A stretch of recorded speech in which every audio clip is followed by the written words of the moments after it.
నారాయణ తత్వమవ్యయం.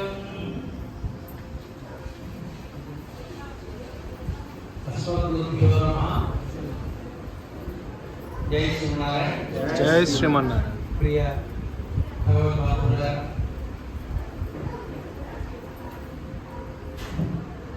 శ్రీమాన్ మధుసూదన్ రావు గారు పరమపదానికి వెళ్ళడం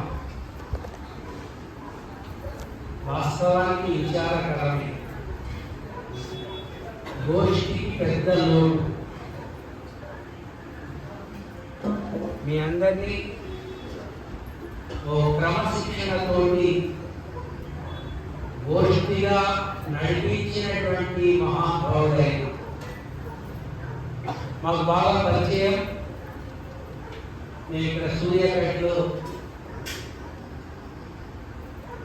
రామాయణ పారాయణ, సుందరకాండ పారాయణ చేసినప్పుడు వారితో మా సాన్నిహిత్యం మరువరాదు. ఎక్కువ సమయం వారు మాత్రం గెలిపేవారు. సరే, మా విషయం తెలిసిందే. పరిచయం అయినటువంటి వారితోటి కలిసి జీవించడం మా ప్రవృత్తి. ఒకసారి అయితే మేము భిక్ష చేసేటప్పుడు వారిని లోపలికి రమ్మని పిలిచాము. వాళ్ళు తన్మయులైపోయారు. స్వామి, మీరు ఎత్తీశ్వరుడు, నేను సాధారణమైన వ్యక్తిని. మీరు భిక్ష చేసేటప్పుడు మీ ప్రక్కన కూర్చోబెట్టుకుని నాకు ప్రసాదం పెట్టుకున్నారే, మరి మీ స్నేహాన్ని నేను ఎలా అంటూ పాపం చాలా తన్మయులైపోయారు. వారు ఒక ఋషి. శ్రీమద్ రామాయణాన్ని నిరంతరం అనుభవించినటువంటి ఒక ఋషి ఆయన. వాల్మీకి భగవానుడే తాను వెలిగించినటువంటి శ్రీమద్ రామాయణాన్ని మధుసూదన్ రావు గారి లాగా మళ్ళీ తాను ఈ లోకానికి వచ్చి దాంట్లో ఉండే పారమ్యాన్ని నేను రాశానా అన్నట్టు వాల్మీకి భగవానుడే విస్మయాన్ని పొందుతూ తాను అనుభవించాడా ఈ రూపంలో అని మేము అనుకుంటాం. ఇది అతిశయోక్తమైనటువంటి మాట కాదు. శ్రీరామచంద్రుడు, లక్ష్మణుడు ఇద్దరు విద్యాభ్యాసం బాగా చేసేది. విద్య అయిపోయిన తర్వాత ప్రాక్టికల్లో ఆ ధనుర్బాణాలు వదిలేటప్పుడు రాముడు తాను వేసిన బాణానికి తానే ఆశ్చర్యపోయేవాడట. లక్ష్మణ, ఇది చూడు ఎలా పెడుతుందో, ఇది చూడు ఎలా పెడుతుందో అని తాను వేసినటువంటి బాణానికి అది వెళ్ళేటువంటి గతిని చూసి రాముడు విస్మయాన్ని పొందేవాడట. అలాగే లవకుశుడు గానం చేస్తుంటే రామాయణాన్ని రాముడు విస్మయాన్ని పొందాడు. ఇది ఎవరి గాథ, నాదేనా అని తన గాథను తాను వింటూ తనను తాను మర్చిపోయినట్టుగా శ్రీమద్ రామాయణం. అలానే ఒక ఋషి మళ్ళీ పుట్టాడా అని మధుసూదన్ రావు గారిని చూసినప్పుడు అనిపిస్తుంది. వారంతటి మహనీయులు పరమపదానికి వెళ్ళి మన దగ్గర లేరు అనేది కొంత విచారం. ఏమైనా మైక్ పనిచేయలేదు అనేది కొంత విచారమే. అయినా వారు వెళ్ళినటువంటి ప్రదేశం, దాని యొక్క వైభవాన్ని మనం అనుభవిస్తే మనం గర్వపడాలి.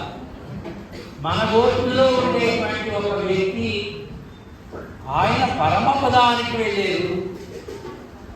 లోకంలో ఎవరికైనా ప్రయాణ మార్గాలు 3 ఉంటాయి. ఎవరైనా ఈ 3 ఏదో ఒక మార్గంలో వెళ్ళవలసిందే.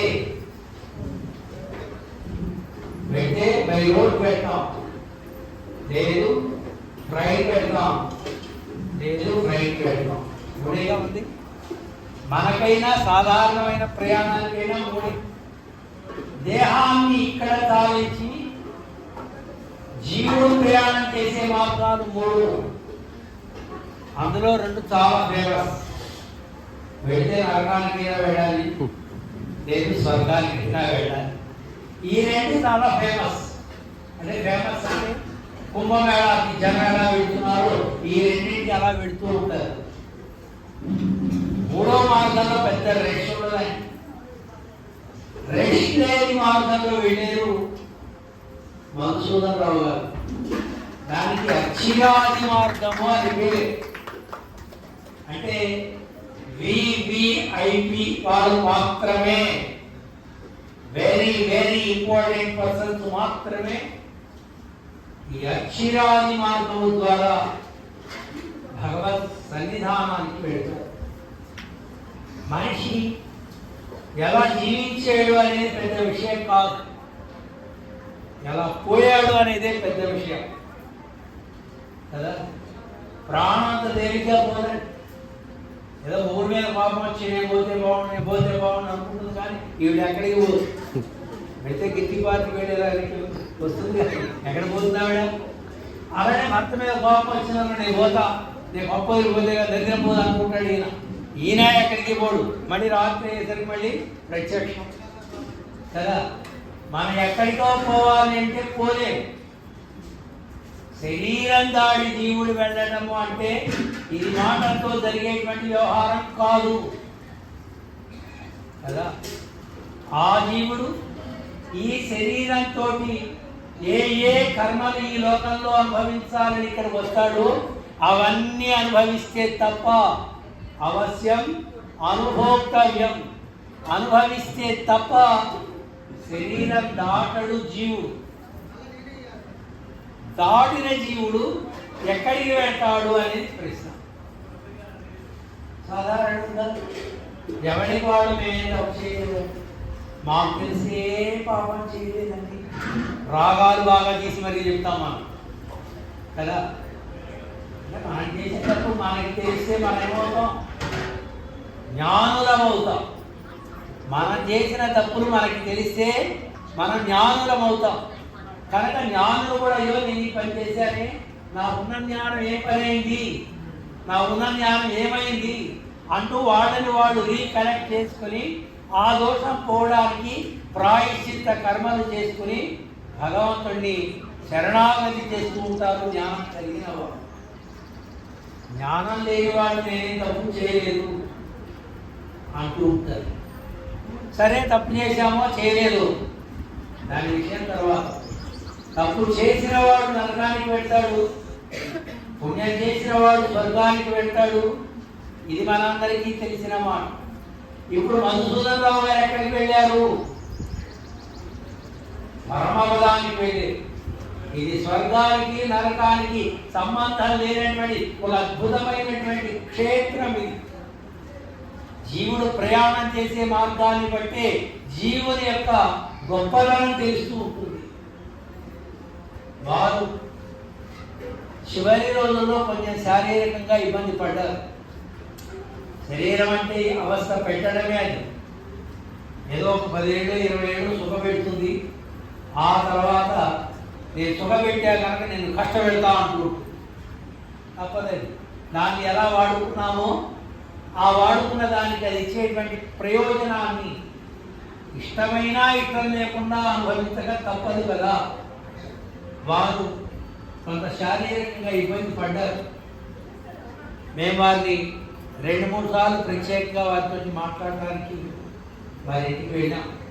స్వామి నాకు ఎప్పుడు పరామర్శలు ఇస్తారు, నేను ఈ శరీరంతో ఎందుకు ఇక్కడ బాధపడాలి, చేసిన పాపాలు ఎన్నో చేశాను ఆయన, తొందరగా నన్ను కటాక్షించండి అంటూ పాపం వారు ఎప్పుడూ ఎప్పుడూ ఎప్పుడూ పరమపదానికి వెళదామా అనేటువంటి ఆలోచనే తప్ప ఇక్కడ ఉండాలి, కుటుంబ సభ్యులతోటి మనవళ్ళతోటి మనవరాళ్ళతోటి హాయిగా ఉండాలి అనేటువంటి ఆలోచన లేదు.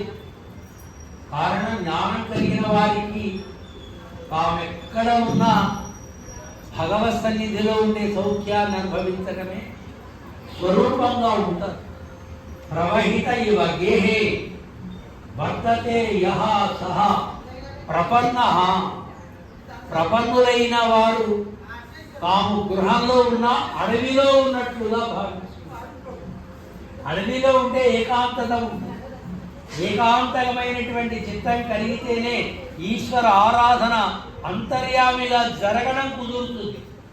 కనుక ఎప్పుడు వారు ఏకాంతంగా కూర్చుని శ్రీమద్ రామాయణంలో ఉండేటువంటి సౌరభాలను తన్మయంగా అనుభవిస్తూ తనను తాను ఆశ్చర్యాన్ని ఆనందాన్ని అనుభవించినటువంటి మహానుభావుడు. ఆయన పరమపదానికి వెళ్ళే ఈవేళ దీనంతా వారికి పరమపదోత్సవం చేస్తున్నారు. దీనికి మినీ పరమపదోత్సవం అని పేరు.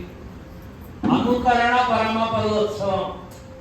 వాస్తవానికి చేసినా పర్వాలేదు, చేయకుండా పర్వాలేదు.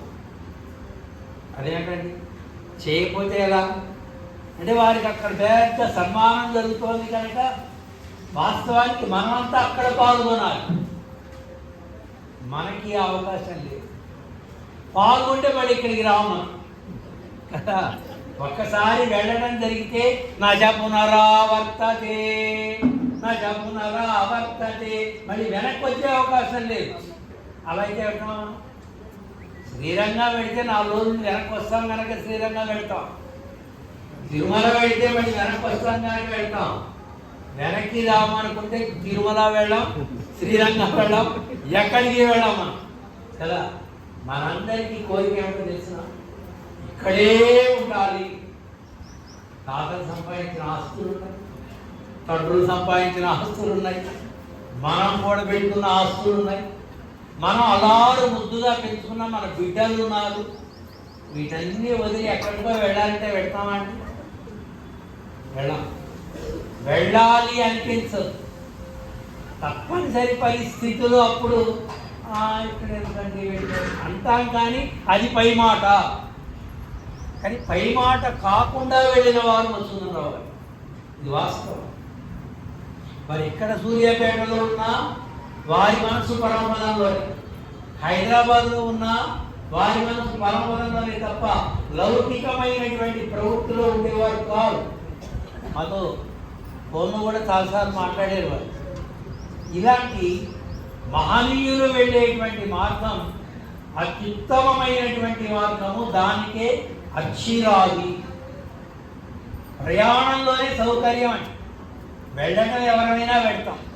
ఓ ట్రైన్ ఎక్కామనుకోండి, మనం అందరం ఆ ట్రైన్ ఒకే చోట మనం అంతా దిగుతాం.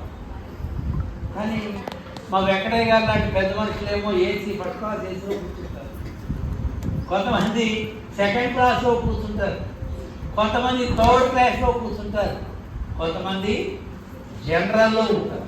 కానీ ట్రైన్ మాత్రం చేరేది అక్కడికి. ఫస్ట్ క్లాస్లో ఉన్నవాడైనా, థర్డ్ క్లాస్లో ఉన్నవాడైనా, జనరల్లో ఉన్నవాడైనా వెళ్ళేది అక్కడే అయినప్పుడు ఏ క్లాస్ ఇందులో క్లాసులు ఏంటండి అంటే, అమ్మో నేనండి ఏసీ లేకపోతే కూర్చోలేదు, నేను పడుకుని వెళ్ళాలండి. ఎవరెవరికి ఏ కోరికలు ఉన్నాయో ఆ కోరిక తగినట్లుగా ఆ ట్రైన్లో వసతికి తగినట్లుగా వాటి మీద ట్యాక్స్ వేసి అలా తీసుకుపెట్టాడు కదా. ప్రయాణం చేయడం జనరల్లో చేసిన వాడు అక్కడికే వెళ్తున్నాడు, ఫస్ట్ క్లాస్లో వెళ్ళేవాడు అక్కడికే వెళ్తున్నాడు. కానీ ఇతడు అలసిపోతాడు, అతడు అలవకుండా వెళ్తాడు, అతడు రిలాక్స్గా వెళ్తాడు. అమ్మో ఏం బండి అంటే దిగ్మాల బండి, ఇది గంటలా అంటూ దిగ్మాల బండి అని తెలిసే కదా రేట్లు.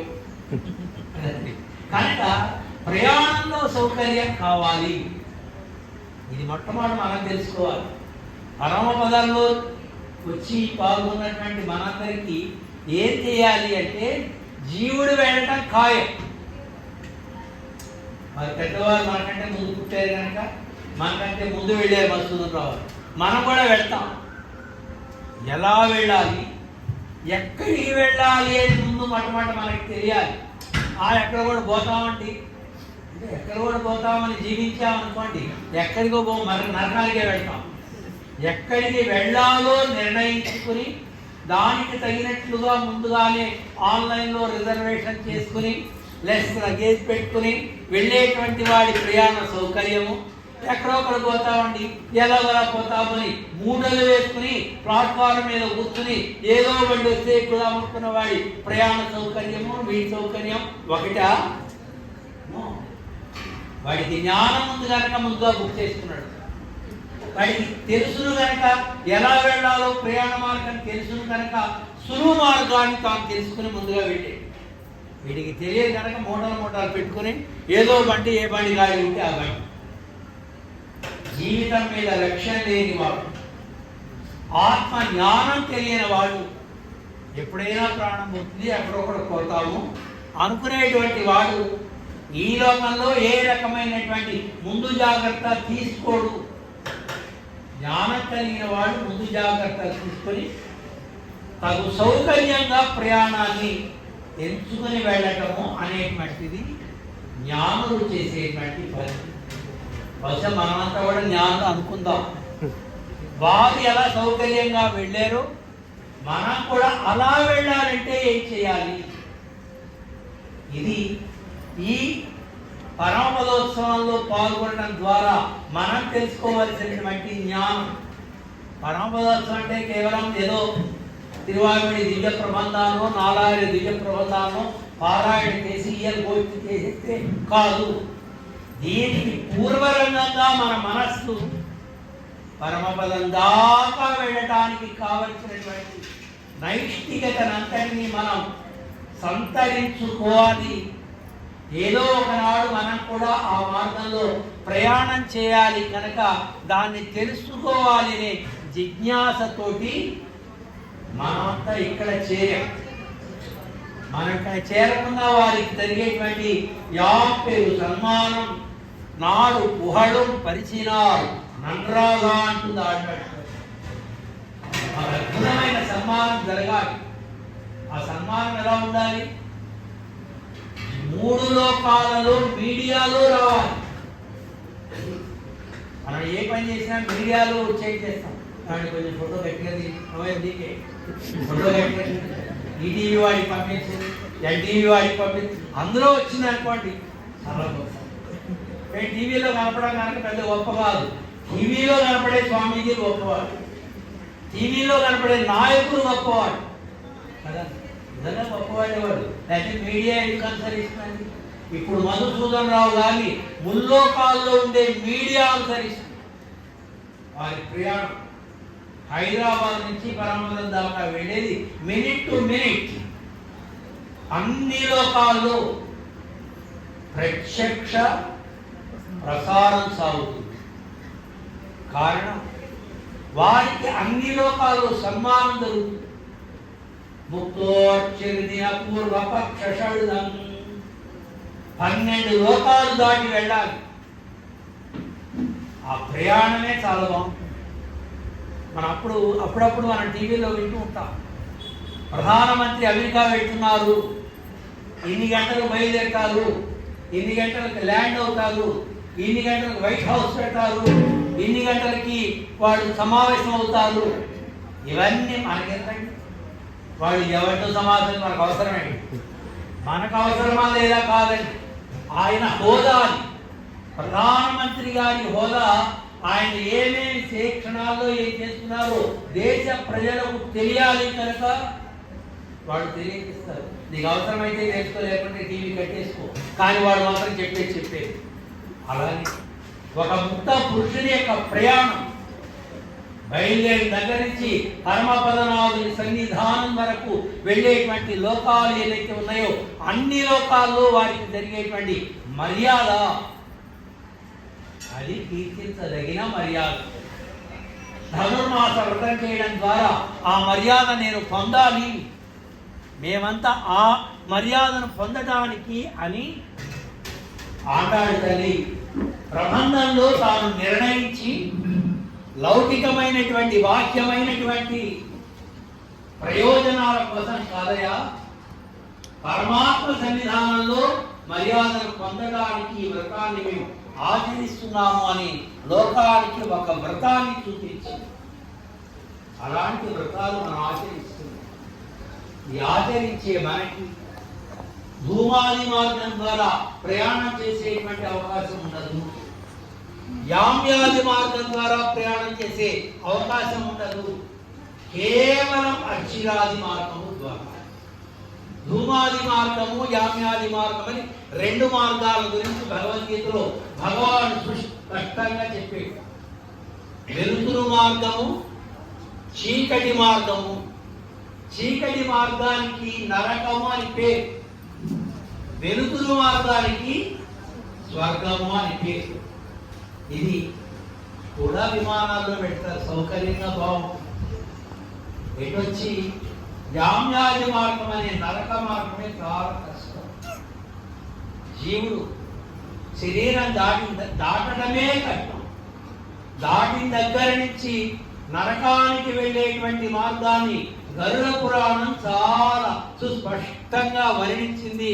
అది వినడానికే క్లేశకరం. అనుభవించాలి అంటే అది అనుభవించేవాడి యాతనను మనం చెప్పలేదు. దానికి యాతన శరీరము అని పేరు. దాని గురించి మనం వదిలే. మనం ఎప్పుడు నరకం వెళ్ళాం కనుక, వేణుగోపాలని దివ్య సన్నిధానంలో ఉన్నవాళ్ళం కనుక, ఆచార్య కృపా వైభవాన్ని పొందిన వారం కనుక మనం అటు వెళ్ళం. స్వర్గమా అంటామా మనకు అవసరం లేదు.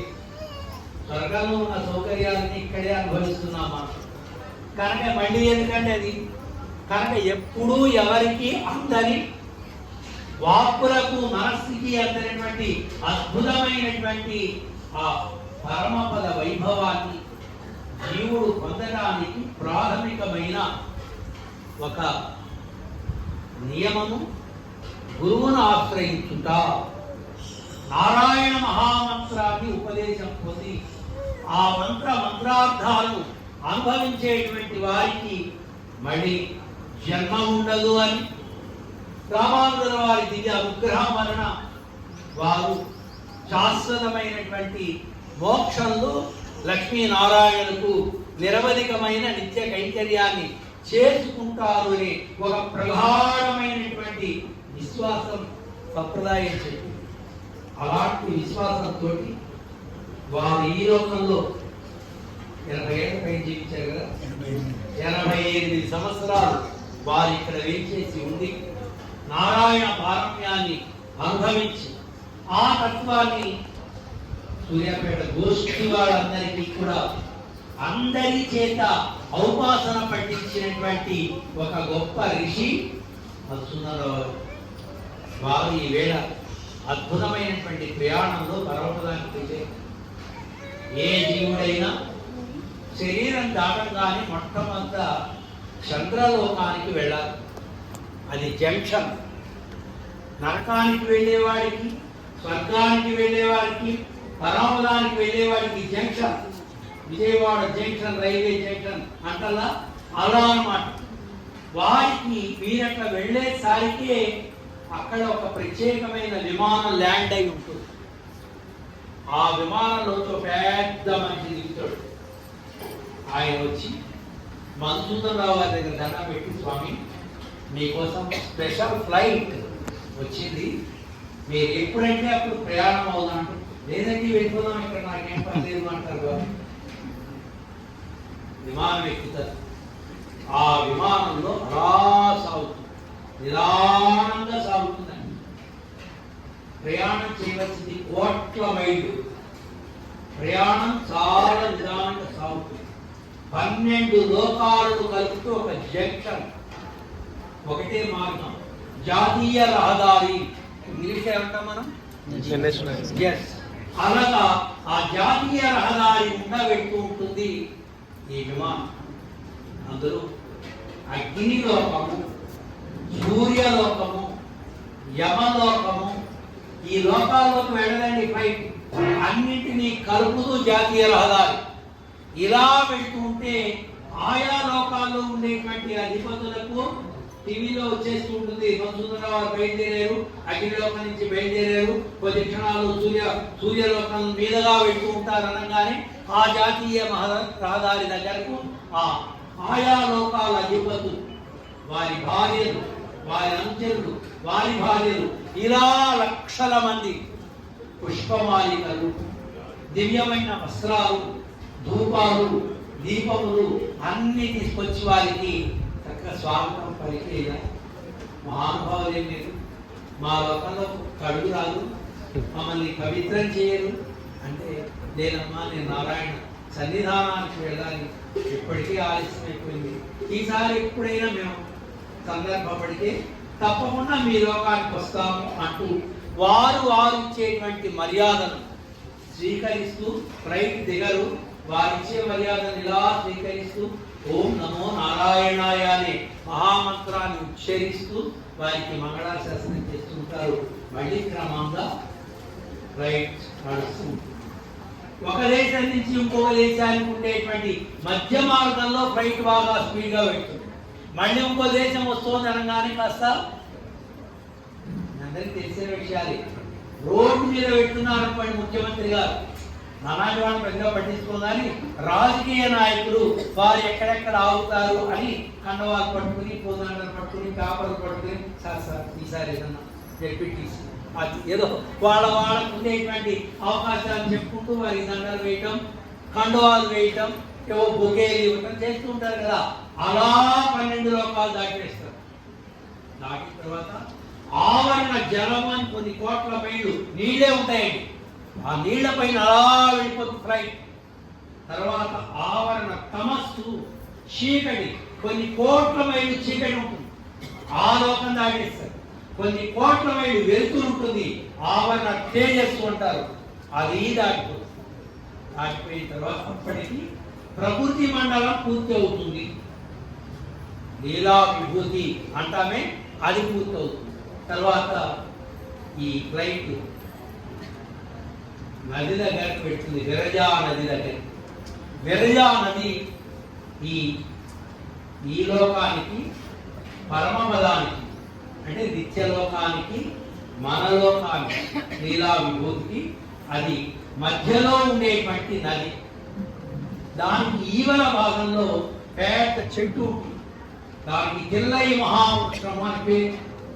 అది మన హద్దు అన్నమాట. సాధారణ పొలాల్లో ఉంది, కాబట్టి ఈ చెట్టు నాది, మా హద్దులో ఉంది, ఈ చెట్టు మీది, మీ హద్దులో ఉంది అంటుంటారే. అలా లీలా విభూతికి, నిత్య విభూతికి హద్దు ఒక చెట్టు, తిల్లయి మహావృక్షం. దానికి సమీపంలో ఈ ఫ్లైట్ అవుతుంది. అక్కడ దిగి ఆ తీసుకెళ్ళిన మహానుభావుడు వీరికి దండం పెట్టయ్యా, కొంచెం ఒకసారి మీరు దిగాలి, ఆ చెట్టు దగ్గర కాసేపు కూర్చోండి.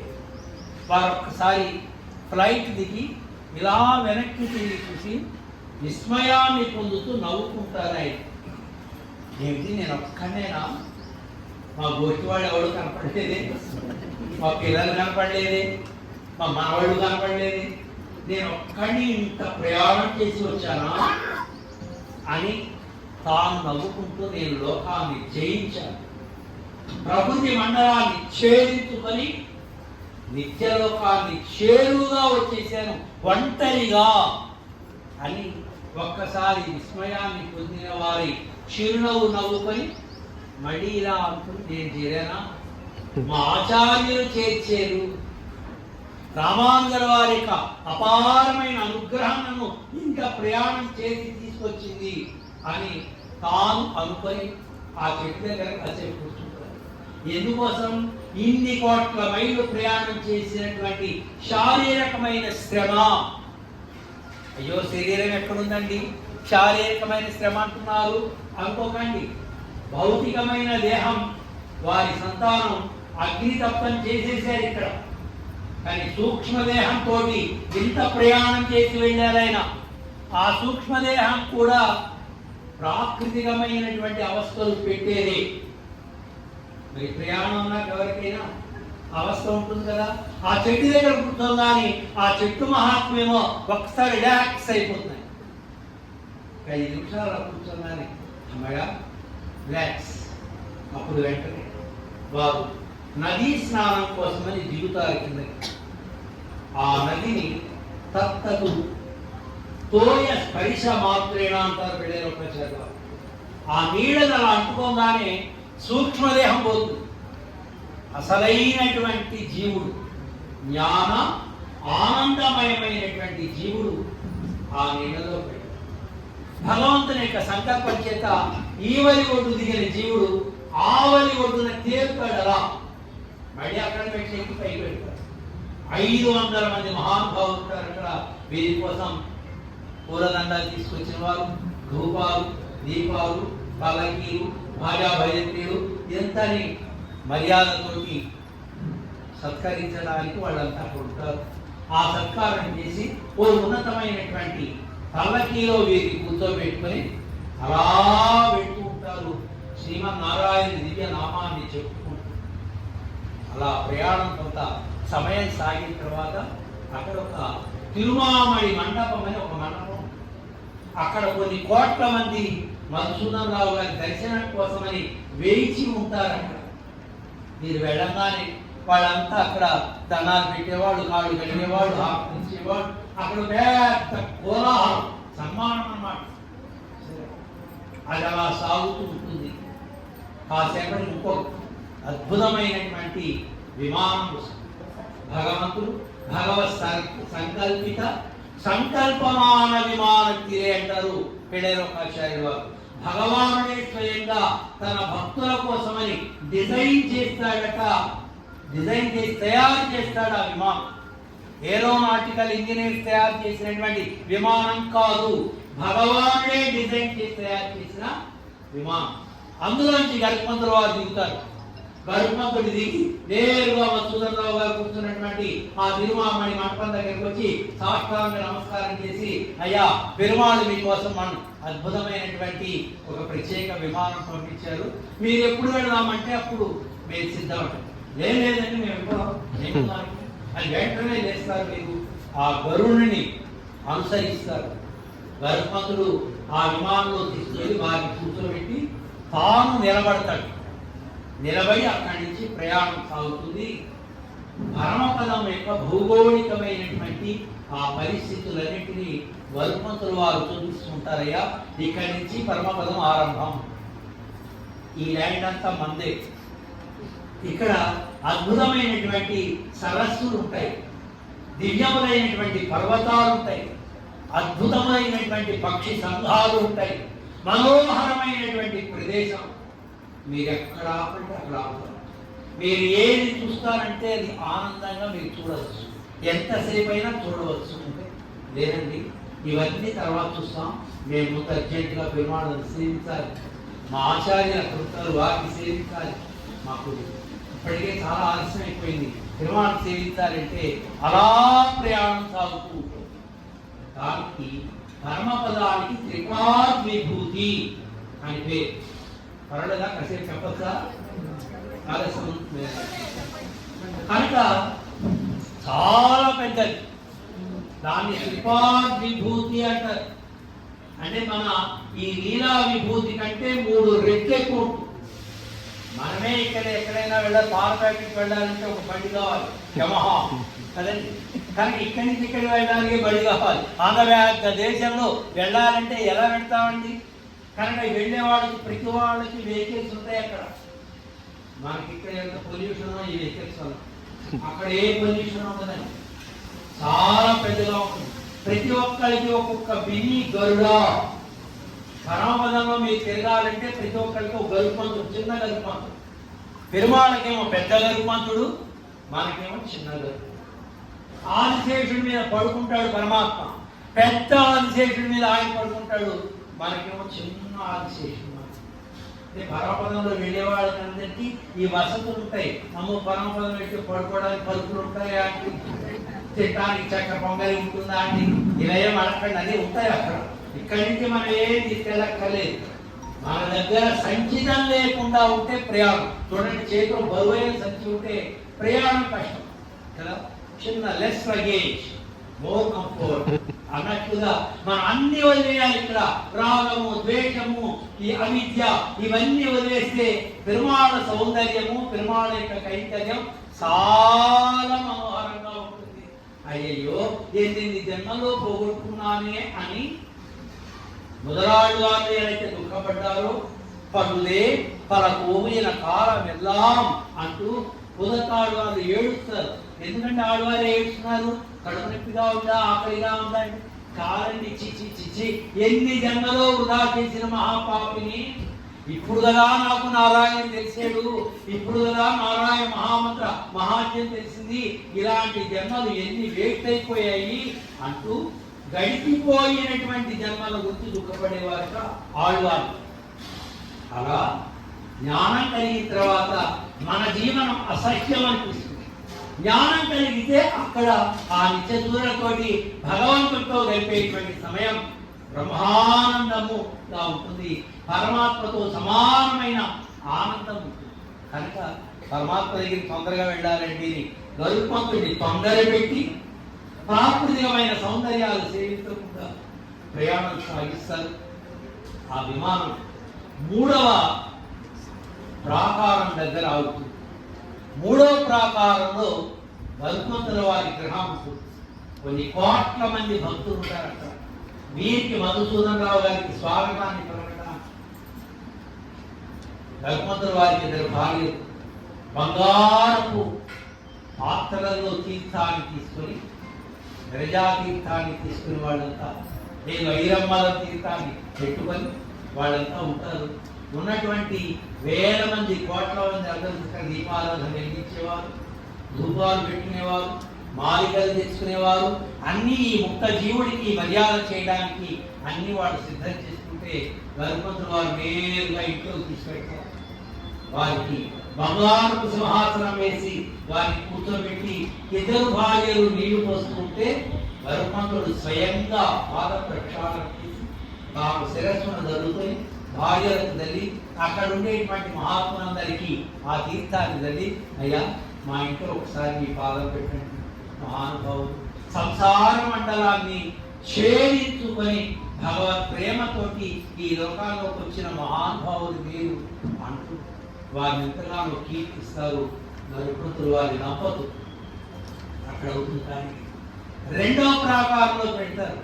2వ ప్రాకారంలో విశ్వక్సేనుల వారు వారి భార్యతోటి వారు సిద్ధంగా ఉంటారు. వారు పూర్ణకుంభ స్వాగతం పలికి లోపలికి తీసుకెళ్ళి అక్కడ కూడా గరుత్మంతుల వారి గ్రహంలో ఎలా పాలపూజ జరిగిందో ఆ కార్యక్రమాన్ని అక్కడ నిర్వహిస్తారు.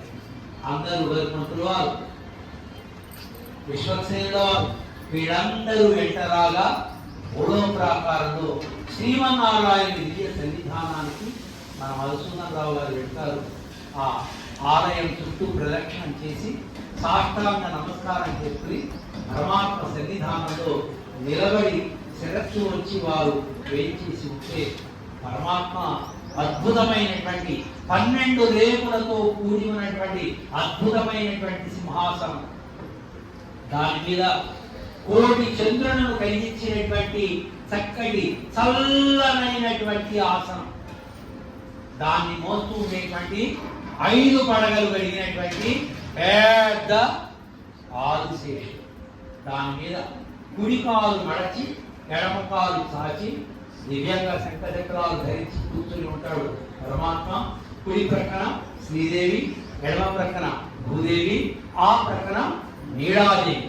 సవ్యం పాదం ప్రసార్య ఆశ్రిత శ్రీరదురితహరం దక్షిణం కృత్యయిత్వా జాన్యాదాయ సంగేత వితరపదం నాగభోగి నిధాయ పశ్చాత్ బాహుద్వయేన ప్రతిభట సమనే ధారే శంఖచక్రే దేవీ భూషాది విష్ణు జనయతు జగత శర్మ వైకుంఠనాథ అని రోజు నారాయణ అష్టాక్షరి మహామంత్రం జపం చేసుకునే ముందు ఈ శ్లోకాన్ని ప్రార్థన చేసి మహామంత్రాన్ని మనం అంతా గుర్తించుకుంటాం కదా. అలాంటి ఆ శ్లోకంలో చెప్పబడిన అద్భుతమైన రూపం అక్కడ ప్రత్యక్షమవుతుంది. మీరు కూడా ఆ శ్లోకాన్ని ధ్యానం చేస్తూ స్వామి ఎదుగుండా చేతులు జోడించి నిలబడి ఉంటే ఎవరితో మాట్లాడని వాడు, ఎవరిని చూడని వాడు అని పేరు దేవుడికి. అవాకి అనాదరహ అని ఆయనకు ఒక నిత్యం భగవంతుడు. అలాంటి పరమాత్మ ప్రేమ కలిగిన హృదయం కలిగిన వాడి ఇలా కూర్చుని ఉన్నవాడు ఒక్కసారి నడుమొచ్చి ఇలా శిరస్సు వచ్చి ఎవరు నీవు చూడండి. మనందరం కూడా అలాగే చేస్తాం ప్రయత్నంగా. పిల్లవాడిని మనవాడిని చూడగా అబ్బోబోబోబో ఎక్కడ ఆడే ఇప్పుడు దాకా మీ పేరేంటి అని మనం అలా వంగి ప్రేమగా మనవాడిని మనవరాల్ని మనంతా బుద్ధిగిస్తారు కదా. అవునా? మీరు అలా మాట్లాడు సీరియస్. నేను పక్క మీకు కావాలని ఇలా ముద్దు ఎలా చేస్తామో మన పిల్లల్ని భగవంతుడంత ప్రేమతోటి మధుసూదనరావు గారిని కోసి ఎవరోయ్ నీవు అని ప్రేమగా అసలు ఆ గంభీరమైన మృదువైన వాక్కుతోటి అంటే వీరి హృదయం చెలించి నీ బిడ్డను నేను అంటారు ఈయన. నా బిడ్డ ఇన్నాళ్ళు ఎక్కడికి వెళ్ళావు అంటాడు పరమాత్మ. పరమాత్మ కళ్ళకు నీళ్ళు వస్తూ ఉంటాయి. ఈనాడు సంసారంలో ఉన్నాను. సంసారం అనగా ఏమి అంటాడు భగవంతుడు. అంటే నాయన అవిద్య, కర్మ, వాసన, రుచి, భార్య, పిల్లలు, ఇది కర్మ, ఇది సంసారం అంటే. మరి సంసారంలోకి రాకూడదా? అయ్యో సంసారం నుంచి రాలేదు ఆయన. మరి ఇప్పుడు ఎలా వచ్చావు? అపారమైన మా ఆచార్యుల అనుగ్రహం, వారు అనుగ్రహించినటువంటి అద్భుతమైన శక్తివంతమైన నారాయణ అష్టాక్షరి మహామంత్ర ప్రభావం వల్ల ఇక్కడ చేరాను ఆయన. నా ప్రయత్నంతో వచ్చినవాడు.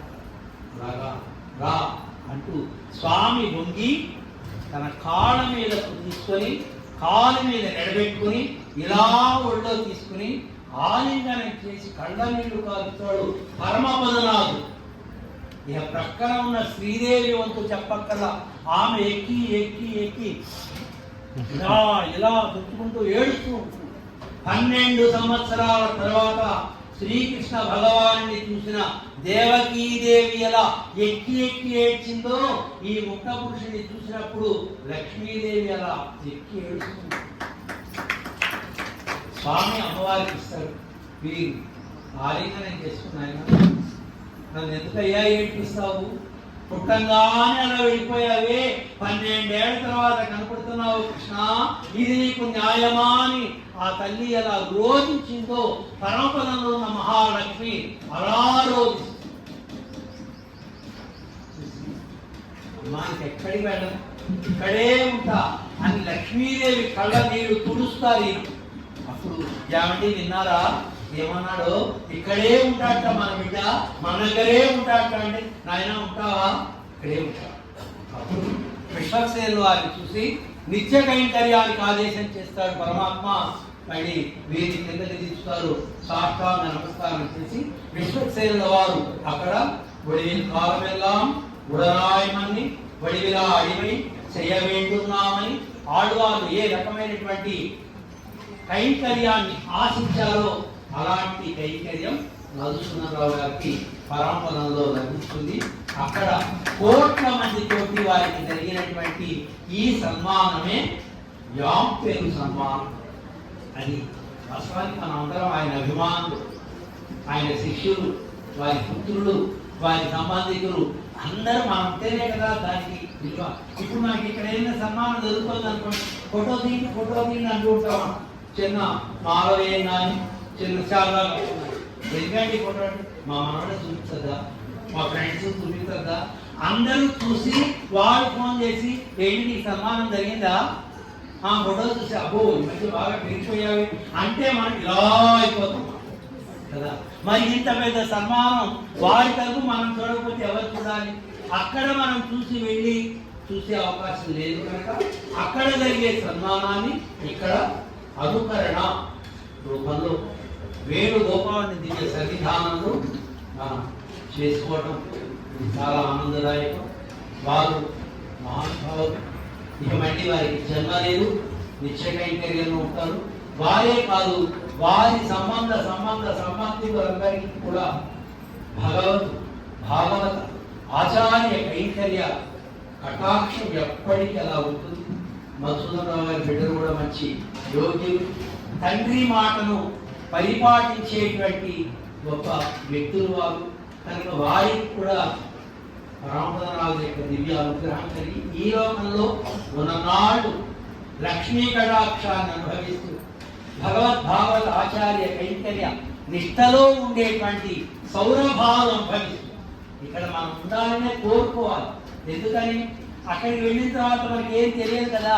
ఇక్కడ పెద్దల దగ్గర అన్నీ తెలుసుకోవాలి, అన్నీ చూడాలి, అనుభవించాలి. అలా అనుభవించిన మహానుభావులు 88 సంవత్సరాలు వారి లోకంలో ఉంటే వారికి జ్ఞానం కలిగిన దగ్గర నుంచి ఏ రోజు మంత్రాన్ని కానీ మంత్రార్థ జ్ఞానాన్ని కానీ విడిచిపెట్టలేదు.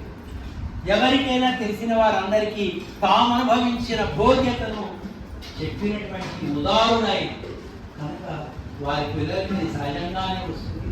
ఆ రకమైనటువంటి తండ్రి గారి మార్గంలో ప్రవర్తిస్తూ వారు అనుభవించినటువంటి ఐశ్వర్యాలు ఇక్కడ అనుభవిస్తూ, సంప్రదాయ ఐశ్వర్యాలు అనుభవిస్తూ పెరుమాళ యొక్క దివ్య కటాక్షాన్ని బిడ్డ తరాన వారు పొందాలి. వారి సంబంధికులు వారి కార్యక్రమాన్ని ఇంత శోభాయమానంగా అలంకారప్రాయంగా జరిపిస్తున్నటువంటి సూర్యాపేట గోష్ఠి వారందరికీ కూడా మేము పెరుమాళ దివ్యానుగ్రహం కలగాలి అనేక మంగళాశాసనాలు చేస్తూ ఈ స్వామివారు మా బాగా దగ్గర పూర్వాశ్రమం నుంచి మా బాగా దగ్గర ఈ ఆలయంలో వారు ఉంటూ మహానుభావులు చక్కటి వేణుగోపాల స్వామివారి కైంకర్యం జరుపుతూ సంప్రదాయాన్ని నిర్వర్తిస్తున్నటువంటి వారి చేతుల మీదుగా ఈ కార్యక్రమం జరగడం ఇది చాలా ఆనందదాయకం. మీ అందరికీ అనేక మంగళాశాసనాలు చేస్తున్నాం. జై శ్రీమన్నారాయణ.